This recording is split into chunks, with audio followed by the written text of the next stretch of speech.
God is a good father who generously gives us everything we need. Since we are his children, we should also be generous like our father. But our selfish flesh does not want to. So, how can we develop this skill?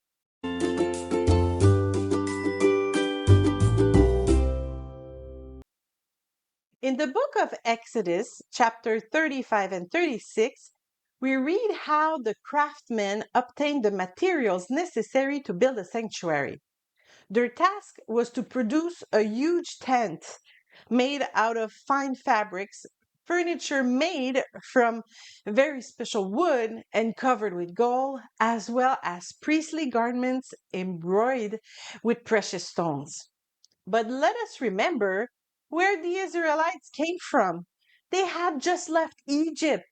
They were slaves in Egypt.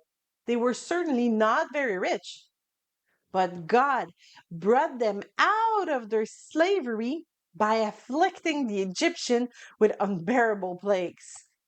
After so much destruction by insects and hail, after water was turned to blood and all the firstborn died in one night, the Egyptians were eager to see the Israelite leave.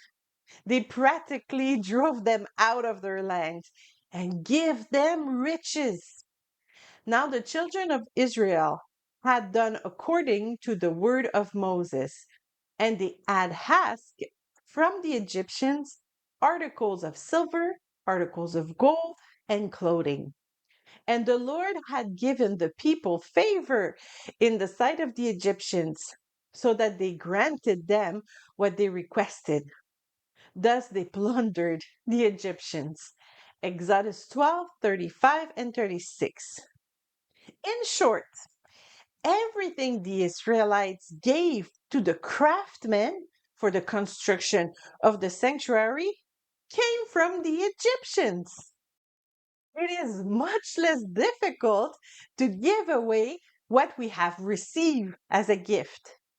When we work for a wage, we often take that wage for granted, and giving away part of it becomes a burden. But when we view our possessions as a gift, it is easier to be generous. So, how do we develop our ability to be generous? By viewing what we have as a gift from God, not as a given. You receive a salary for your work, yes. But who gave you the ability to do that work? It was God, of course. Who opened the door for you to have that job? It was God. Our Heavenly Father uses that job to provide for our needs, but we know full well that He could use other means to provide for our needs. So we're not dependent on that job, we are dependent on God. Besides, in our job, we are not serving our employer, but God Himself, right? With goodwill, doing service as to the Lord and not to men, knowing that whatever good anyone does, he will receive the same from the Lord, whether he is a slave or free. Ephesians 6, 7, and 8. Singles, it is essential to develop the skill of being generous. We must be wise in our financial management. But wisdom does not mean withholding everything. Generous singles are much more attractive than those who are stingy. And once married, generosity towards each other will also be one of the most powerful ways to stay united. It is financial problems that most often break up marriages. Learning to manage our assets well and to depend on God in this area is an essential asset to a future happy marriage.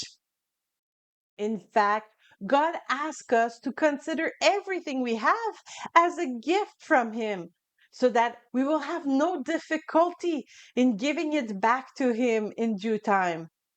If we take our marriage for granted, after all the effort we have made to find a partner, We will have difficulty putting our marriage in God's hands and serving Him with our partner.